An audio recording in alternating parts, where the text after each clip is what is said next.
शिवराज सिंह चौहान पर भी लोकायुक्त का जांच चल रही है। हमारा मुख्यमंत्री, अभी का मुख्यमंत्री पर्ची का मुख्यमंत्री, विधायक और जनता का मुख्यमंत्री नहीं है, पर्ची का है। नरेंद्र मोदी ने पर्ची भेज के कहा पढ़ो, उसमें से निकला मोहन यादव। सही है कि गलत? मैं आपसे इतना ही अनुरोध करना चाहता हूं, नोटबंदी, नरेंद्र मोदी जी ने कहा था देश को नोटबंदी से नुकसान हो। मेरे भाइयों बहनों, मुझे 60 दिन दे दो, 60 दिन। अगर नोटबंदी से मेरी नियत में कोई खोट दिखे, अगर मेरी नियत में कोई आपको किसी प्रकार की दुर्भावना दिखे, तो मैं जो चाहोगे उस चौराहे पे आऊंगा और आप जो सजा दोगे वो मैं भुगतने को तैयार हूं। याद है या नहीं है? नोटबंदी में कितने लोग बेघर हो गए, नोटबंदी से कितने परिवार का जीवन यापन संकट में आ गया, कितने नोटबंदी से माता बहनों के पैसे चले गए, चांदियां बिक गई। सही है कि गलत? कौन से चौराहे पे आए नरेंद्र मोदी? एक चौराहे पे नहीं आए। मैं अनुरोध इतना ही करना चाहता हूं, रोजगार की बात की थी, देश सबसे बड़ा बेरोजगार है। महंगाई की बात की थी, विश्व में सबसे महंगे खाने पीने के देशों में भारतवर्ष का नाम आ गया है। करप्शन की बात की थी, पाकिस्तान से ज्यादा करप्शन आज मोदी सरकार ने किया है। उन्होंने बात की थी इस देश को अलग से नया भारत, न्यू इंडिया बनाने की। एक न्यू इंडिया के साथ साथ अच्छे दिन की बात करने वाले नरेंद्र मोदी आज ये देश को नहीं बता पा रहे हैं कि 58 रुपया डॉलर की कीमत थी, डॉलर की, ये 85 रुपए कैसे चली गई। नरेंद्र मोदी देश को ये नहीं बता रहे हैं कि मनमोहन सिंह जी जब प्रधानमंत्री थे, जब 55 लाख करोड़ का कर्जा था हमारे पे, भारतवर्ष पे, अब है 255 लाख करोड़ का, सबसे ज्यादा विदेशी कर्जा है, तो आज भारतवर्ष पे है। इन सवालों के जवाब नरेंद्र मोदी जी के पास नहीं है। मैं तो बस इतना ही कहना चाहता हूं, एक तरफ है हमारे अलीराजपुर के जो बहन है उनका पति नागर, दूसरी तरफ है कांतिलाल भूरिया। कांतिलाल भूरिया जी थे, केंद्र में मंत्री बने, देश के सबसे बड़े आदिवासी नेता हैं, सबसे बड़े आदिवासी नेता। हमारे झाबुआ रतलाम की शान है, नाम है, हमारा मुकुट है। हमारा मुकुट गिरने दोगे आप लोग? पीछे से बताओ, हमारा मुकुट गिरने दोगे क्या? आदिवासियों की पहचान, आदिवासियों की पहचान है कांतिलाल भूरिया। कांतिलाल भूरिया जिस दिन से आपकी सेवा करने लगे, आज इस उम्र तक आपने एक भी कलंक उनके माथे पे नहीं आया है, कोई उनके आरोप नहीं लगा सका, उनकी ईमानदारी पे कोई शक नहीं कर सका। अरे बीजेपी के लोग भी कांतिलाल भूरिया के लिए उंगली उठा के कुछ नहीं बोल सकते। एक ऐसा ईमानदार, और उससे बढ़ के उनका ये होनहार बेटा डॉक्टर, ये जितना समर्पण, पढ़ा लिखा, ये आपकी भावना, आपकी वेदना, आपके अधिकार सबको समझता है, आदिवासियों का दर्द को समझता है। हमारे प्रदेश का युवाओं का सबसे बड़ा नेता है आदिवासियों में। मैं अनुरोध करना चाहता हूं, आप लोगों से भावनात्मक एक अपील करना चाहता हूं, एक बार एकजुटता से बचे हुए दिन जो हमारे 13 तारीख तक आएंगे, दिन रात एक कर दो। और सिर्फ इस बात के लिए नहीं कि कांतिलाल भूरिया जी को हमें सांसद बनाना है, कांग्रेस पार्टी को जिताना है, इसलिए कि जैसे ही कांग्रेस पार्टी की सरकार बनेगी तो हम सबसे पहले हमारे जो बहनें हैं, हमारी जो आपकी पत्नियां हैं, आपकी बहुएं हैं, जो गरीब है, आदिवासी है, सबके खाते में 8,500, सुन लो, ध्यान से सुनो, वीडियो बना लो, 8,500 रुपया, 8,500 पर महीने, 1 लाख रुपया 1 साल का आपकी बहनों के खाते में आएगा। आज कांग्रेस पार्टी हाथ का पंजा और राहुल गांधी डालेगा, याद रखना ये बात। इसलिए आप लोगों को कांतिलाल भूरिया जी को सांसद बनाना है कि जब हम मजदूरी करते हैं तो 200, 250, 300, 350, जिसका जो मन आ जाए वो। पर कांग्रेस नियम बना दिया 400 रुपए से नीचे कोई मजदूर को कभी भी कोई भी व्यक्ति दे ही नहीं सकता। और साथ साथ इतना ही नहीं है कि 400 रुपए मिनिमम मजदूरी है, सबके बीमे होंगे, जितने मजदूरी करते हैं इनके बीमे होंगे कि घटना हो गई, दुर्घटना हो गई, कोई परेशानी आ गई घर परिवार में, तो 10 लाख रुपए तक का आपको उसमें मुआवजा मिलेगा। याद रखना, एक परिवार को, आदिवासी परिवार को मिलेगा।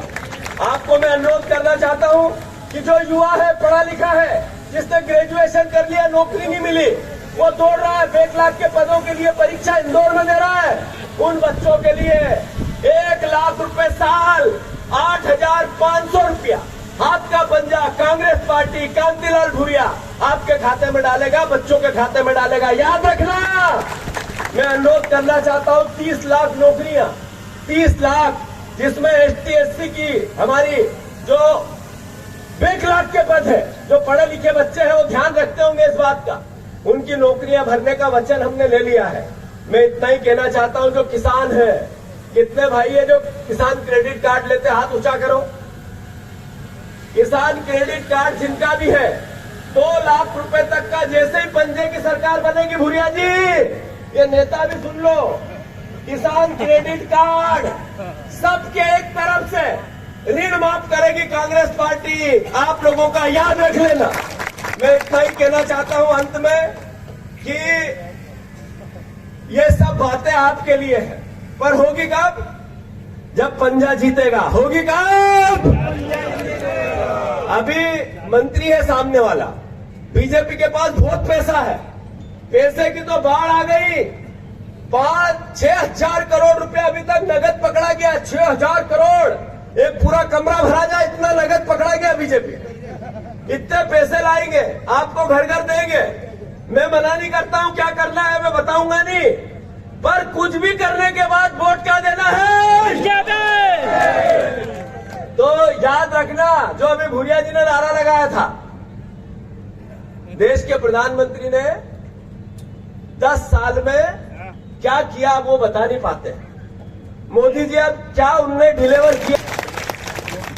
अब हमारे बीच में आदरणीय विवेक तनखा जी जो मेरे पहले भाषण कर रहे थे, ये एक दिन में इनकी वकालत है दिल्ली की सुप्रीम कोर्ट में, सबसे बड़ी कोर्ट में। सब गरीब गुबड़ों के केस लड़ते हैं, जनहित याचिकाएं, जो समाज में कुछ न कुछ सुधार हो उसकी लड़ाई लड़ते हैं। अभी कांग्रेस पार्टी के खाते सील कर दिए थे बीजेपी वाले ने, मोदी ने, तो उसकी भी लड़ाई लड़के जीते हैं। ऐसे है, ताली मत बजाओ, असली बात तो मैं कहना भी रुका हूं। एक दिन में 50 लाख कमाते हैं, वो छोड़ के तुम्हारे बीच में आए, आप जोरदार तालियां बजाओ। मंच पर विराजित हमारे सबसे जवान, सबसे युवा, जोशीले, एकदम विक्रांत थोड़ा बुजुर्ग लगता है पर वो नहीं लगते, आते कांतिलाल भूरिया जी, ताली बजाओ। मंच पर विराजित हमारे विधायक भूरिया जी, मेरे बड़े भाई, जिनका मार्गदर्शन मुझे खूब मिलता है, बाला भैया, पूर्व मंत्री जी, आदरणीय संजय दत्त जी, हमारे प्रभारी महोदय, हमारे महेश पटेल, मेरा दोस्त, बहुत दिनों से खाना नहीं खिलाया है पर अब आएगा नंबर, हमारा मुकेश पटेल, मेरे भाई हर्ष भैया, आदरणीय वाल सिंह मीणा जी, हमारे जसवंत से लेके सारे परिवार के, अच्छा मैं नाम नहीं लूं तो माफ कर दोगे, सारे जिला अध्यक्ष, ब्लॉक अध्यक्ष, शहर अध्यक्ष, हाँ वीर सिंह भाई का ले लिया, विधायक भूरिया जी वही है, और सभी परिवार की हमारी बहनें, महिला कांग्रेस की, हाँ वाल सिंह भाई ले लिया मैंने, और सारे युवक कांग्रेस, NSUI, सारे हमारे मंडल सेक्टर, सारे सरपंचगढ़, सारे पटेलगढ़, सारी हमारी ये बहनें, और खासकर ये पत्रकार बंधु, मेरा भैया, सबको, आपको भी राम राम। मैं अनुरोध ये कर रहा था कि बहुत देर से आप लोग बैठे हैं, मुझे पता है इस बात का, और हमें इसके बाद धार जाना है, वहां भी इंतजार चल रहा है। पर आदरणीय यहाँ उपस्थित परिवारजनों, आज से 10 साल पहले लोकसभा का चुनाव हुआ था। नरेंद्र मोदी जी को लोगों ने भारी भरकम वोट से प्रधानमंत्री बनाया था। उन्होंने कहा था बहुत हुई महंगाई की मार, अब की बार मोदी सरकार, जब अपनो मिठो तेल थो 30-35 रुपया को, अब ही 130-35 को, सही है कि गलत? फिर कहता था बहुत हुई महंगाई की मार, अब की बार मोदी सरकार, जब चांदी थी मारो ख्याल 4-5 हजार की, अब कई भाव है 70 की 85 90, यो मोदी ने दूर कर दियो चांदी से कि नहीं कर दियो अपने। बहुत हुई महंगाई की मार, अब की बार मोदी सरकार, ये नारा था। फिर कहता था बहुत हुई बेरोजगारी की मार। अब की बार मोदी सरकार 2 करोड़ रोजगार। हमारा कोई एक आध छोड़ा कर नौकरी मिली? अरे 55 लाख मिलेगी होगी। अच्छा, ये पत्रकार बंधु आपके रिश्तेदारों किसी को मिली? किसी को नहीं मिली। अच्छा चलो कोई बात नहीं। फिर कहते थे काला धन, स्विस बैंक 15-15 लाख मुफ्त में मिल जाएंगे। याद है तुम्हारी यह बात 10 साल पहला की? ये बीजेपी वाला चिल्लाता था, याद है या नहीं है? तो एक आध का खाता में आया? इना दुकान वाला भैया का तुम्हारा मूछ वाला में आया? नहीं आया। चलो कोई बात नहीं, यहां भी चलेगो। फिर मोदी जी कहते थे न खाऊंगा न खाने दूंगा, मेरे आगे भी कोई नहीं और मेरे पीछे भी कोई नहीं है। याद है तुम्हारी यह बात?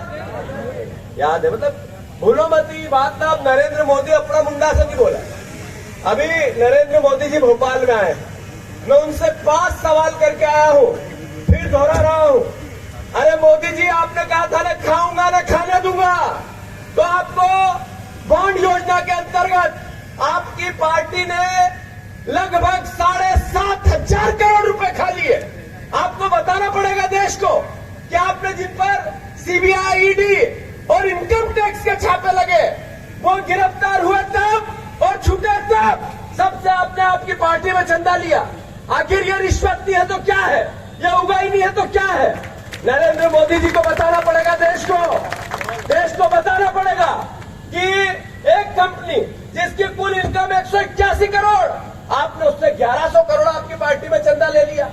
अरे नरेंद्र मोदी जी, आपको बताना पड़ेगा, जब कोविड में एक व्यक्ति घर से नहीं निकलता था, जिसके पास जो था वो देता था, उस कोविड में भी लोग अपने आप को दान कर रहे थे, समर्पित कर रहे थे, अपनी संपत्तियां लोगों के लिए कुछ न कुछ दे रहे थे। तब भी नरेंद्र मोदी जी ने कोवैक्सीन के मालिक से 50 करोड़ रुपए भारतीय जनता पार्टी में डलवा लिए। ये खाऊंगा न खाने दूंगा, बिल्कुल खा गए कि नहीं खा गए?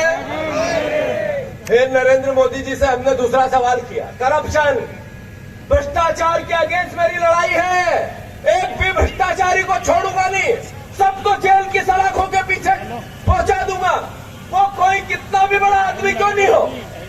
याद है आपको? ऐसा बोलते थे वो।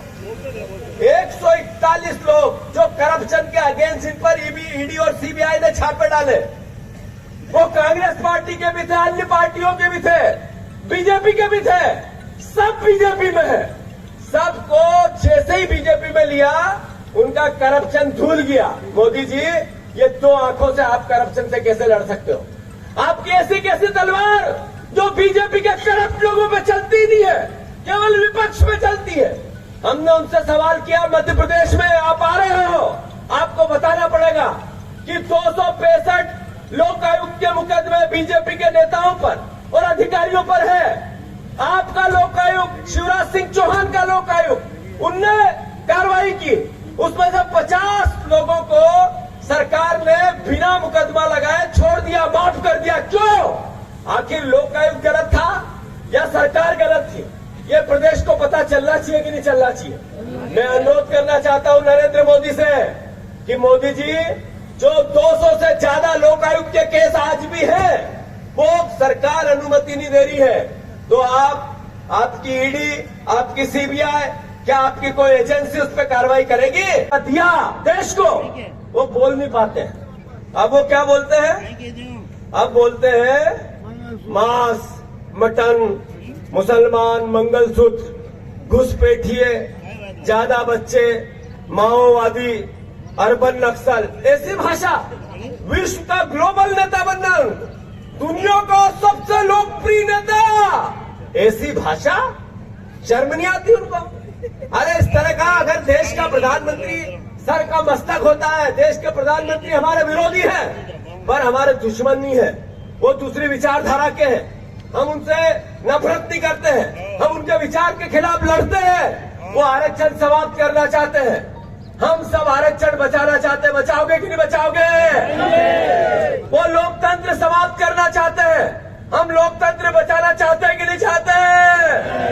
वो इस वोट के अधिकार को समाप्त करना चाहते हैं। अभी सूरत, गुजरात में एक सीट थी, वहां पर सारे प्रत्याशियों से एकता छोड़ के वापस नाम ले लिए। जैसे अपन सरपंच के चुनाव में करते हैं कि नहीं करते? अब वह चुनाव नहीं हो रहा है, जनता घर बैठी है, कोई वोट मांगने नहीं आ रहा है।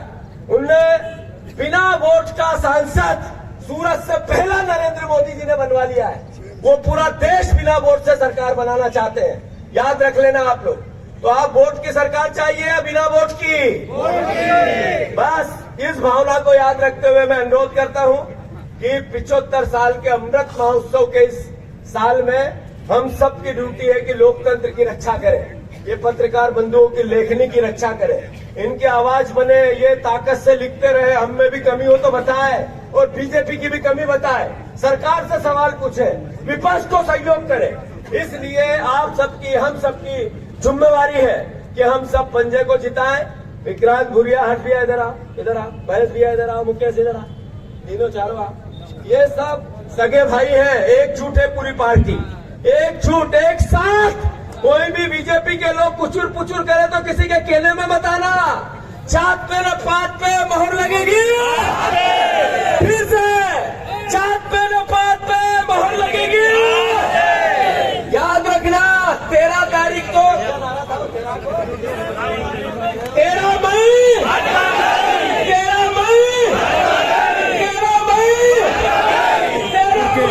सभी हमारे मतदाता भाई बहन, हमारे नेतागण, समस्त पदाधिकारी, विधायक, पूर्व विधायक, सभी प्रत्याशी आज सभी बहुत अच्छी तादाद में कांग्रेस की सभा में पधारे।